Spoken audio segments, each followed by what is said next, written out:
Thursday, August the 24th to Friday, August the 25th, 2024. I declare the reshuffle officially chaos. Too many cooks and a dollop of indecision. Everyone is whispering in his ear, and no two bits of advice are the same. I need to speak to the PM over the weekend and explain again he's in danger of looking weak and untidy unless this is gripped. Either that or park the whole project.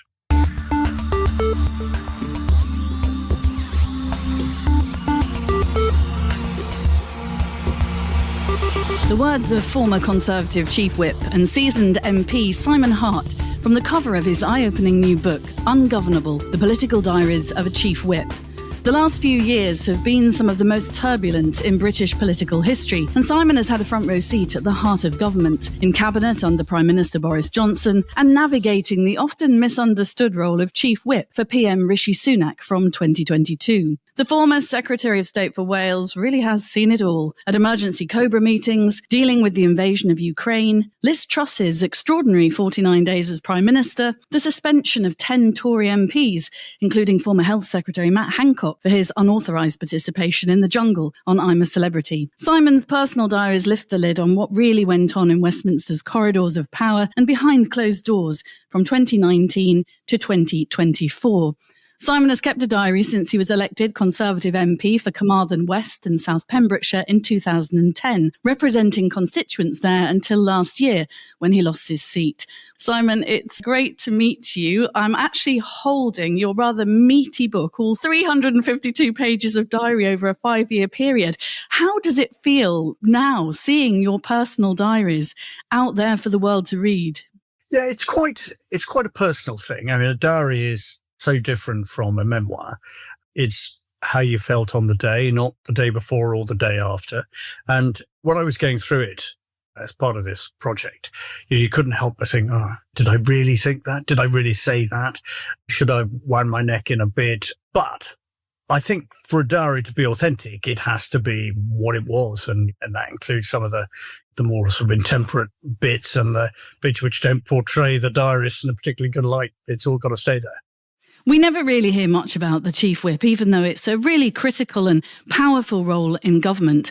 So before we dig deeper into the diaries, I just thought for context, it might be nice to just explain what the Chief Whip does and why it is such an important job behind the scenes. Most people's knowledge of the Chief Whip is based on House of Cards, based on Michael Dobbs's sort of 1980s blockbuster hit and the creation of Francis Urquhart, and then more recently Netflix equivalent, and where Frank Underwood took the title, so to speak.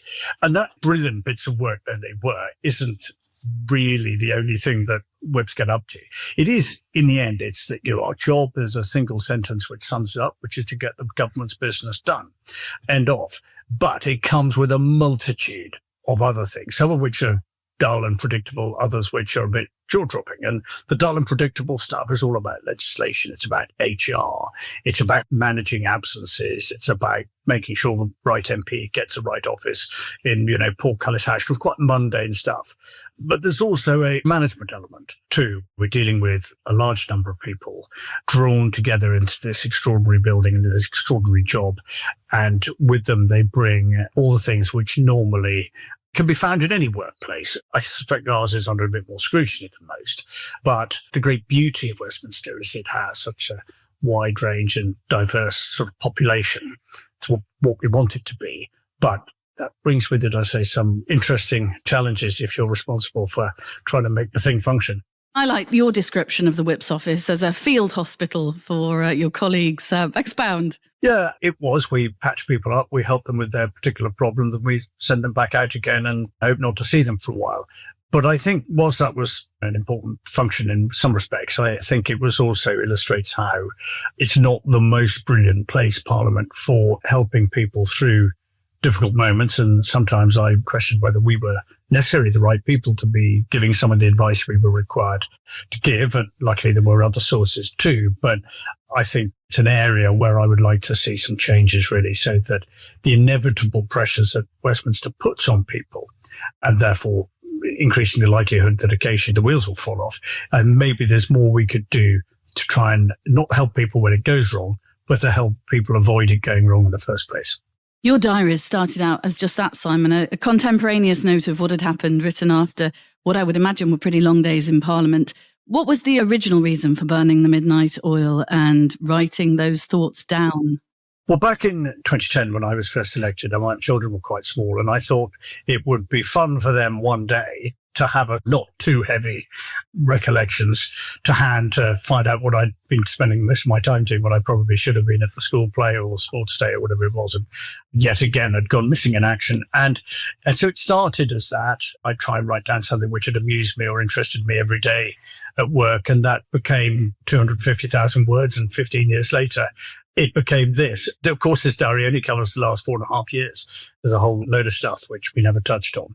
But December 2019 to July 2024, by anybody's estimation, was a pretty colourful time in British politics. So that's where we started. And what prompted you to turn that, in your words, late night scrawl, into a pretty revealing account of what actually was going on during what you've described as a really tumultuous period? It was all started for quite sort of innocent reasons, but I think the thing which really just made me decide to do this more publicly was the fact that we lost the 2024 election pretty spectacularly. And I think it was tempting for some people to just say, oh, it was, say, because we chose the wrong date or something rather so mundane like that. I don't think it was anything of the sort. I think that the British public had become bored and frustrated with shenanigans. I think they'd got bored of a relentless diet of background noise, a rebellion here, a leadership bid, a scandal, whatever it was. Every day and every week seemed to bring with it some other kind of distraction.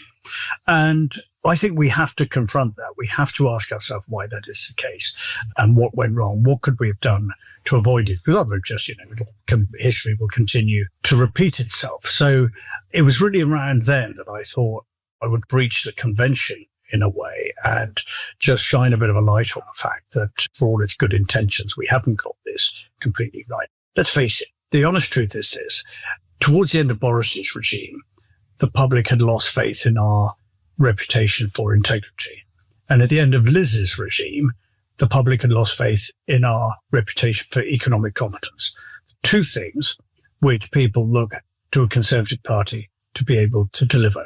Now, I think we can do that, and the vast majority of our colleagues want to do that, and I think we can return to that position. But we can't if we just sit in denial and blame the wrong reasons for why we went to such a significant defeat in July of last year. So, yeah, it's uncomfortable at times, and there will be those who say the whip's office job is to keep stum and never mention these things to anybody. Well, that's fine. But if that's the case, my fear is we'll just continue to repeat the errors of the past.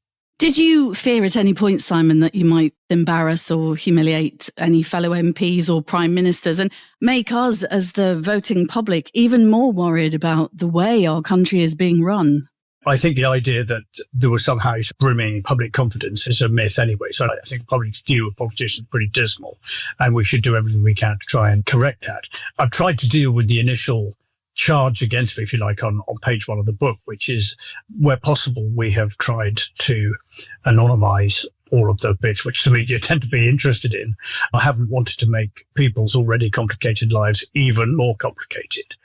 And I definitely wanted to be able to demonstrate that Rishi Sunak, who was a very decent man, working all hours possible to do the right thing for the right reason, was battling some pretty strong headwinds from people, in our case within our own party, who might have had strong views and legitimately held concerns, but it was a battle for survival, and it was very, very difficult for him to be able to demonstrate everything that he needed to demonstrate with all of that noise going on in the background. So, yeah, it would have been tempting to just keep quiet, say nothing. But I think that, on balance, I think that would have been the wrong thing to do.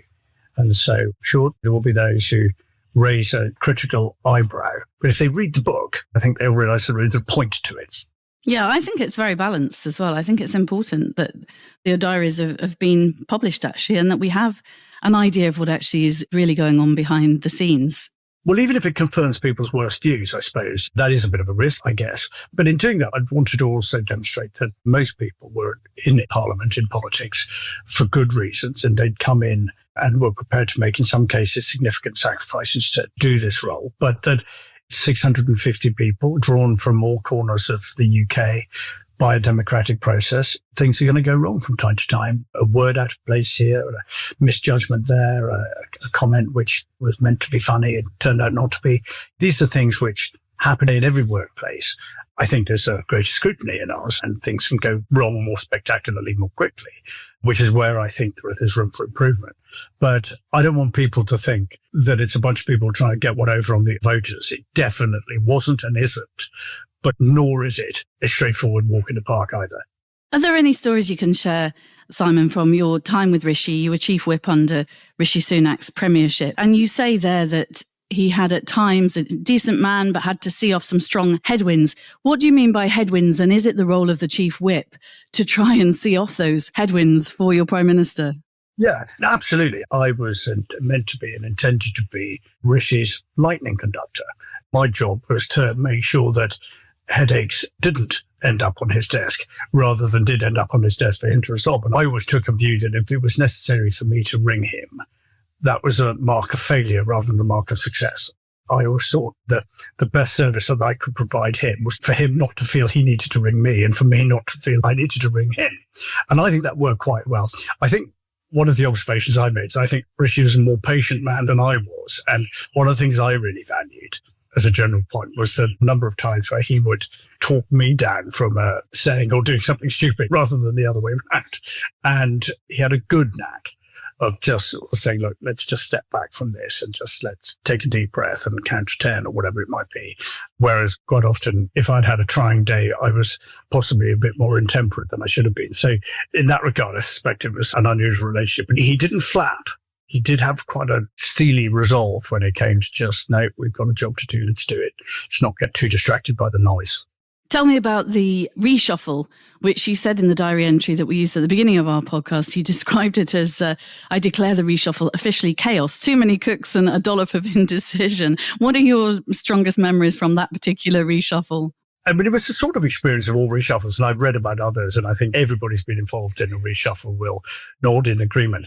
And the reason is this. Reshuffles are very difficult for prime ministers because you tend to make a small number of people who are already your friends, and to make a large number of people enemies because they were expecting something, owed something, thought they were owed something, and therefore always end up disappointed. And managing expectations was a very difficult task.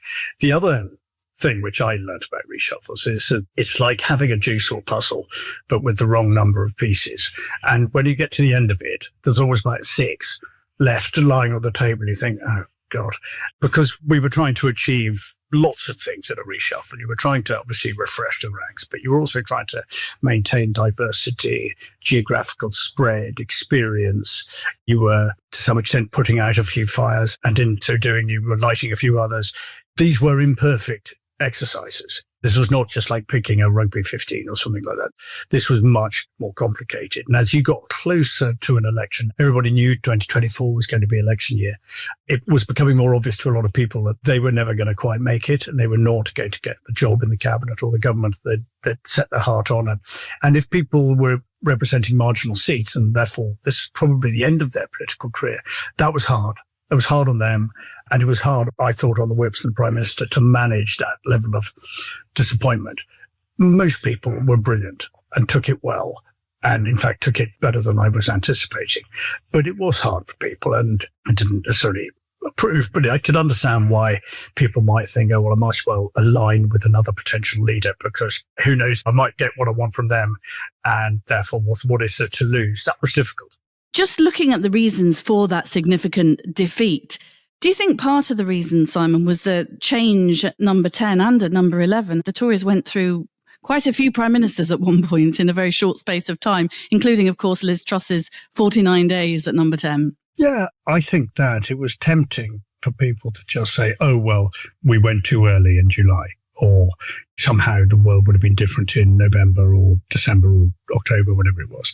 I don't buy that at all, because if you look at the opinion polls of the last 2 years, they haven't shifted an inch. We were out of contention for as long as any of us could remember, and it would have taken a miracle. It wouldn't have been impossible, but it would have taken a miracle for us to be able to get back sufficiently in contention that we could win a fifth term. Bearing in mind that had never been done.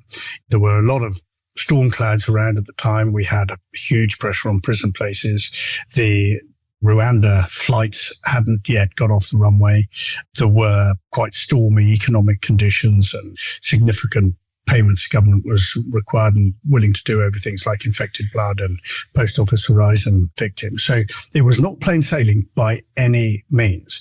Now, Rishi had achieved one of his key aims about reducing inflation. That was successful.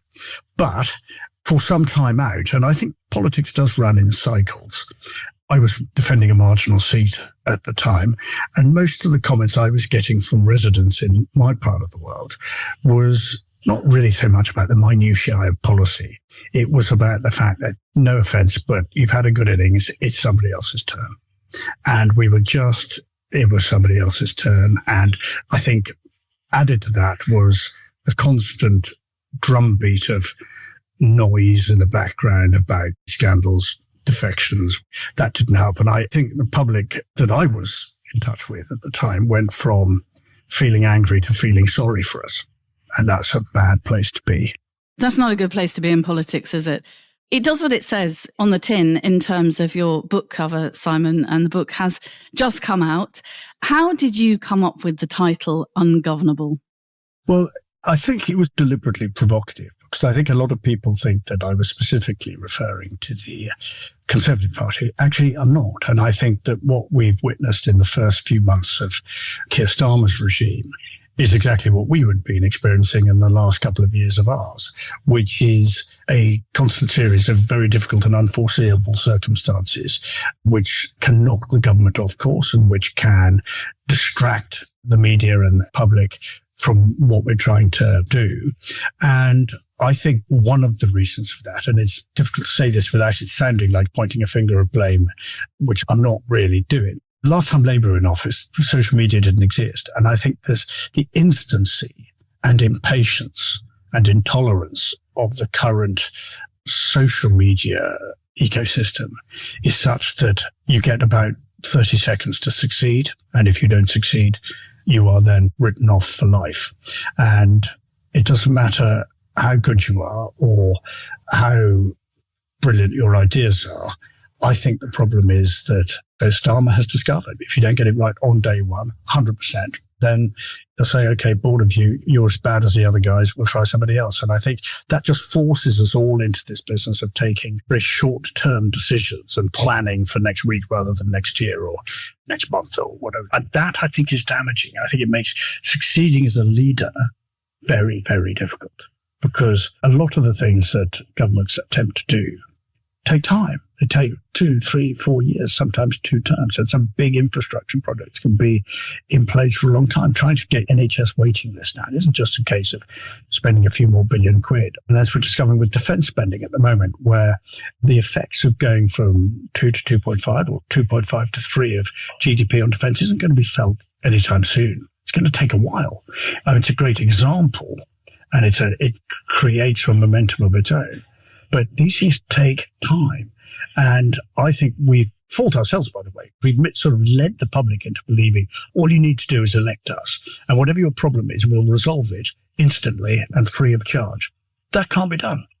But we've convinced people that it can be done. And so when it isn't done, there is a sense of being underwhelmed yet again by lying politicians who say one thing and do another. And I think that's made governing in a responsible and, dare I say it, slightly boring way, pretty difficult in the UK for whoever's in charge. I suppose I'd never thought about the social media aspect, and you're right. When Labour was in power, there wasn't the social media that there is today. Would you say a good example of that is perhaps what we've seen over the last few days with President Trump in America and President Zelensky from Ukraine, and J.D. Vance's quite inflammatory comments about Britain and France not being the right people to sort peace in Ukraine? These are all sound bites, aren't they? And we're watching these things unfold. The Trump cabinet was all filmed, and it appeared that J.D. Vance was encouraging more questions. Wouldn't they normally happen behind closed doors, yet now we're seeing it played out on our phones? Yeah, it's easy for somebody in my generation to be sniffy about social media, and I don't want to be too dinosaur-like in that regard. It is one of the ways in which modern media operates. I accept that. But I think with the instant nature of it and the fact that there is no hiding place from it, comes, I think, an obligation for responsibility from people who use it.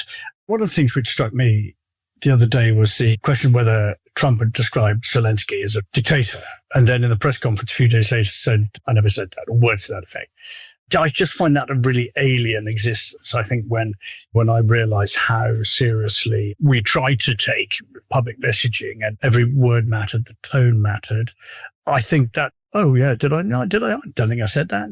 Actually, he did say that. He was recorded saying that. And I just think that for voters want nice, clear, honest communications, even if they're not always palatable. And I thought it was odd the other day when Nigel Farage said something about, well, you mustn't take Trump literally. Well, actually, yes, we should take our leaders literally.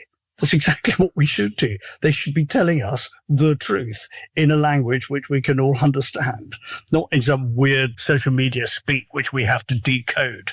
And we wonder why members of the public are disillusioned or constantly disappointed or underwhelmed. Well, that's why, I think. You've seen so much go on behind the scenes in a very long political career, Simon. You started as an MP back in 2010. What would you say during the particularly chaotic 4.5 years that you document in your published diaries? What was perhaps one of the most shocking moments that you reflect on? It's probably not one of the salacious moments. I think that, yeah, there were some you couldn't make it up moments when somebody somewhere had done something. You thought, bloody hell, I didn't expect that when I woke up this morning. I thought the death of the Queen, funnily enough, was a moment of real tangible mood and sentiment and emotion in the nation. And I remember being in Westminster Hall when the Queen's coffin arrived to lie in state. And in advance of that, not really thinking much about it, thinking it was what it was, and being much more moved by that than I anticipated being. People will take different views on that, but whether you were pro or anti the monarchy, what you couldn't deny was the fact that it was a moment of extraordinary constitutional significance, and the subsequent coronation likewise. I think those were moments where we could look back and reflect on what we stood for as a nation, what we stood for as a government. I found those quite big deals. I think otherwise, I was just struck by the fact that government is bloody difficult. It's really difficult. And it's really difficult when things are going well. It's even more difficult when things are not going well. And you're constantly being buffeted by events. And there are times during the last 2 or 3 years where you think, God, was it all worth it? Would I do it? Would I do it again? Yeah, I'd do it again in a heartbeat. I might do it differently, but I'd definitely do it again because I met some fantastic people who I think were world class and probably never recognised as being that. And I miss the extraordinary adrenaline buzz that working at that kind of pace with those kind of people provided. I was going to say to you, when you're watching developments on the news in the evening or wherever you get your news, it must be very hard to take your chief whip hat off and not imagine yourself in corridors of Westminster doing what you did for a long time.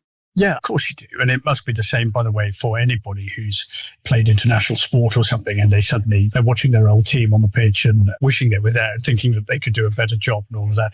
Funnily enough, I did my 2 years. I don't have any desire to go back and do it again. I loved it and I was very privileged to do it. It squeezed every ounce of energy and political capital out of me that there was. And that's fine. And we went into it. I went into it with my eyes open. But every day that goes by, I spare a thought for the current government chief whip because I know exactly what his days are looking like. He had a much bigger majority than I had to play with, by the way. So I tease him a bit about it being easy, but it's not easy. And so I do think about it a lot and watch it and sort of think, yeah, I know what's happening now. I know what's going on in number 10. There'll be an absolute panic happening or not. Or not. What about the Cobra meetings? You were party to some of the Cobra meetings, which is the emergency gathering, isn't it, of the inner circle when the nation's facing some kind of crisis. Do any of those really stick out, Simon, as being quite extraordinary? Well, the early ones, yes, funny enough, they're much more administrative than sometimes portrayed. I mean, it is literally the rather beguiling title of those meetings is based on the name of the room in the Cabinet Office. Is it? Oh. Yeah. It's Cabinet Office Briefing Room A, COBRA for short. So it sounds like something which should be depicted in a Bond movie, but actually it is a bunch of politicians and civil servants sitting in a room trying to work out the answer to a problem. I think the ones which, maybe because they were the early ones that I went to, the pandemic cobras in the first few weeks when the pandemic became sufficiently serious for COBRA to be put together, were an extraordinary occasion because I don't think anybody in the room really knew what we were dealing with. Well, if we did, history might have turned out a bit different. And there were a lot of people crammed into that room. And the response was being led by Chris Ritchie and Patrick Balance. And it was fascinating seeing how all of the agencies, all of the government agencies, arm's length bodies, everything from the NHS to the MOD came together and rattled through a very, very rapid decision-making process, which was designed and did, by the way, put provisions in place to try and cope with an unknown threat approaching very quickly across the globe. And on the one hand, there was a feeling of helplessness. What the hell was an R number? What is the worst case scenario? How legit are these statistics, which the statisticians kept quoting at us? But on the other hand, there was also great comfort. And I remember, I think one of the correct decisions that COBRA took at the beginning of the process was to put the public response in very much in the hands of Whitty and Valance. And it was Matt Hancock, actually, who said public confidence is going to be much more achievable with seasoned professional scientists than it is with politicians. And he was right about that.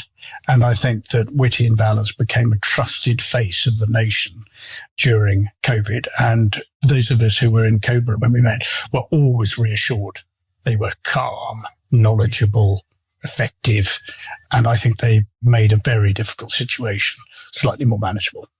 With the benefit of hindsight, perhaps it was better that Matt Hancock didn't lead all of that, given his activities during the pandemic and also Partygate. I suppose Boris led in those early days, didn't he? He was in hospitals, very sick himself with COVID. But I wonder if some respect was lost over that period, Simon.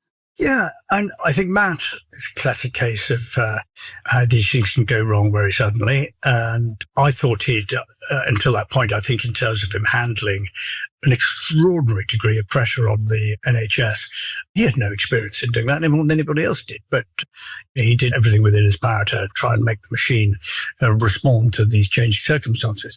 The Partygate, I remember it in the diary, actually, in my book. I refer to the first indications that there was a story brewing about parties in number 10. And I think I say so, it doesn't, something along the lines of it doesn't sound very serious to me. Who hasn't had a glass of warm wine in a plastic cup at the end of their work day, especially if they're in an environment where they are entitled to be in that workplace and working alongside other colleagues? What's the difference between having a cup of coffee and having a glass of wine was sort of my reaction. It obviously soon escalated and became a great deal more serious. And then there was that dreadful contrast which was being made of people who were diligently, in some ways represented by the Queen, sitting on her own at Duke of Edinburgh's funeral. On the one hand, observing these very, very stringent rules to the letter, and then discovering that actually political leadership might have been playing a bit more fast and loose with those rules behind the closed doors in number 10. And whichever side you come down on that, you can't avoid the fact that it did a considerable amount of damage to the reputation of Boris Johnson and the government. And the whole Dominic Cummings saga, the mysterious trip to Barnard Castle, I think I had more emails from members of the public in my constituency on that subject than I think pretty well had on any other issue in 15 years. So it did trigger a reaction. And it's all very well, we can all say, well, it was an overreaction or whatever it might have been. The fact is that it was what it was. Boris was such a large character. I've interviewed him a number of times throughout my career, particularly when he was leading the Olympics as London mayor. I remember he used to come into ITV to breakfast television, and he'd come in on his bike and hair all over the place and makeup ladies chasing him to sort him out before he sat on the sofa. And I do remember putting him right on the spot one day and saying, "This is all about, you want to become Prime Minister, don't you?" And it's a clip on my show reel, Simon, where he says he doesn't have any ambition to become Prime Minister. But you worked very closely with him. How did you get on with him, and do you have a lot of respect for him as a politician? Boris is an enigma, and on the one hand, he could drive you insane with irritation. On the other hand, he was the funniest and most charming man in the room, and he gave me a really good break. If it wasn't for him, I definitely would have disappeared into West Wales, never to return. And so I felt quite guilty when I eventually resigned from the government towards the end of his time. Well, actually, I think the day before the end of his time. I felt strangely guilty about that. The thing I've always said about Boris is his political instincts, his nose was pretty good. He sort of knew, he had a sort of sixth sense for what the public was thinking and hoping for. And he was good at that. And his problem was he didn't always listen to the right advice. And sometimes he could get his ear bent a bit too much by people who were not necessarily possessing of the same degree of political instinct. And he'd often, and you've interviewed him, he'd come into the room the next day and say, "I knew I shouldn't have let them tell me that. I'm so annoyed with myself." I remember the infamous Dominic Cummings press conference in the Rose Garden in Number 10, which went rather spectacularly wrong. And I remember Boris was having a meeting with Welsh MPs the next day, and the first thing he said was, he apologised. He said, I'm so sorry. He said, "It was a mistake. I shouldn't have done that." He said, "I knew it was a mistake, but I let them." Now, you could say, well, he's sort of blaming other people, but see, he was flamboyant and interesting and different and mischievous and Machiavellian. But eventually the joke wore thin, and I think the public was up for all of that for a while. And then, as somebody once said to me, the circus is over when they stop laughing at the clown. And there was a bit of that, and the Partygate stuff, people thought, all right, hang on, we quite sort of accept the whole Boris thing. It's interesting and different, but there's a line, and you've gone over the line. I thought he had many remarkable qualities, but they probably were the same qualities that got him in, but the same qualities that got him out. I like the tale you told about he made you Minister for Implementation, but didn't he not really quite know what that role was? No, it was a classic Boris. I remember he rang me, I think it was a Saturday afternoon just after he'd been elected leader. And you could tell he was reading from a script the other end of the phone. And there was lots of Boris noise. And he said, very with all sincerity, he said, "I'd like to invite you to become Minister for Implementation at the Cabinet Office." And before you ask, he said, "I don't know what it is either." But he said, "There'll be somebody," he said, "there'll be somebody will ring you up and tell you what it is and where to go." And I thought, actually, that's classic Boris Johnson. And actually quite honest, because I didn't know what the Minister of Implementation was either. It sounds like something out of Harry Potter, doesn't it? It does a bit. I subsequently did discover what it was, thankfully. And it was all about playing a small role in large government infrastructure projects and trying to make them work. But that's another story. What about Liz Truss? 49 days as Prime Minister. And we all remember her. Well, she was the last Prime Minister, wasn't she, to go and see the Queen, who was working so closely to the time she died. I think it was a couple of days before she died, actually. I missed out on the Liz regime in terms of a role in government. Liz had, I think, taken a view that anybody who had vigorously supported one of the other candidates possibly didn't have a place round her table. That's sort of okay. We tried not to do that when Rishi was elected. And so I did get a few minutes to go and sort of watch from a distance. It was frustrating because, I was elected at the same time as Liz, and she used to come to the parties we'd have in our office in St. Stephen's Tower from time to time, and it was good fun. But, sometimes, whether it's a senior role in a newsroom or in politics, people could come up with the most brilliant ideas, but you have to take the troops with you. And I think Liz's problem was not that she hadn't thought very carefully about what she wanted to do with the economy, but she hadn't quite got everybody in the right place and hadn't quite prepared the ground and hadn't quite managed an economy which was already nervous and a market that was already jittery and which was shaking and worried about what was coming up. And as a result of that, she went too far, too fast, and you don't get a second chance. Then it's toast straight away. I was surprised how quickly it was toast, I have to say. I thought she'd survive a while, actually. I remember when she won, thinking, right, well, that's it. That's me done. And a friend of mine said to me, it won't last till Christmas. And I rather sort of condescendingly said to this friend of mine, thanks, but you don't really understand politics like I do. Once you're in, you're in. It takes a lot to get you out. Damn me, in 49 days, she was gone. Therein sort of lay the problem for Rishi. He was our 5th Prime Minister since 2010, our 3rd in a matter of almost months, and that's really hard to recover from. It's really hard to persuade the public that, give us another go. We are fit for purpose. And even though he absolutely was fit for purpose, I think the public was thinking, really? I'm not so sure. And in the meantime, by the way, Labour were playing the only card they could play sensibly, which is portraying Starmer as normal, if a little dull, but normal. And the message was really, we're not the Tories.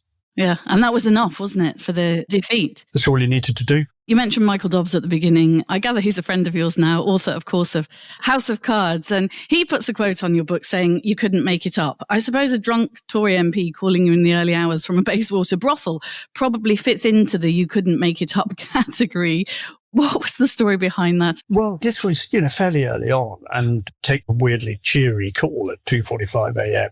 from one of our colleagues who I got in trouble for saying got himself in a pickle. I don't mean it to sound quite so flippant as that, but for some reason had managed to end up being, as he claimed, held against his will in this establishment in Bayswater. And could we send help? This was a new one on me, so I spoke to the brilliant Emma Pryor, who was the Whip's office special advisor, who was all for getting in a taxi and going over and sorting it out there and then. But at 2:45, I thought that was a bad idea. And so denied her that option. We thought we got a taxi organised, and then there was a further complication with that.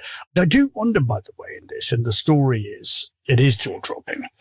There's just a bit of me which wonders if the guy in question was actually telling me the truth, and what I report is the truth. But I do wonder, actually, if there was a touch of the fantasy about what was going on. And that just really serves my view that life is not straightforward for some people. And I just wonder, just a bit of me, there was a little lingering doubt as to whether it was all as reported. I don't really know. It had to be blackmailed by the Russians and another party in separate occasions on the same night. Does seem to be extraordinarily bad luck. Yes, we use the example because it gets people like you and me talking in public about it, but it was more in sadness and anger that I wrote it, and I deliberately do not reveal the identity of the person, and I never will, because actually it's not really about him.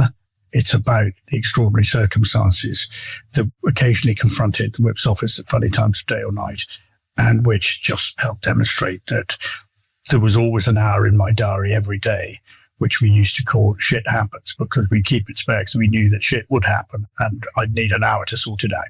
What are your hopes now, Simon? I know you're Conservative and you've lost your seat now, so you're not in politics anymore, but what are your hopes for the country as a whole? And I'm not asking you to offer advice to Labour, but what can they do to make the country feel more confident, and for us as a nation, rather than looking at it politically, for us as a nation to get back on our feet? I think Starmer's actually had quite a good week in difficult circumstances on the back of the Trump-Zelensky saga. I think Kemi Badenoch has also had a better start than a lot of people thought that she would, and also been wise in getting behind the government in its approach to Ukraine. And I think both of those things should indicate to the public that when stuff happens which really matters, that they've got leadership in both government and in the opposition, which is prepared to forego a bit of political opportunism for the wider good. And I think that's a credit to both of them that they've done that. I think the other thing I hope as a father of 2 kids in their 20s, is that just ignore background noise, whether it's economics or defense policy or whatever it might, just do what your instincts tell you. Do the right thing for the right reason. Somebody once said to me, a saying I rather like, which is, it's never a bad time to do the right thing. And there's a lot of pressure on politicians to react to the circumstances on the day. And I don't think that fills the public with much confidence. Bernard Ingham, I think, when he was Margaret Thatcher's press guy, used to say that it wasn't the government's job to follow public opinion. It was the government's job to create and to set public opinion. And if the government had confidence in its values and its position, public opinion would reflect that, rather than us look at opinion polls and think, oh Christ, they don't think we're right-wing enough or left-wing enough or centrist enough, therefore we've got to change our position.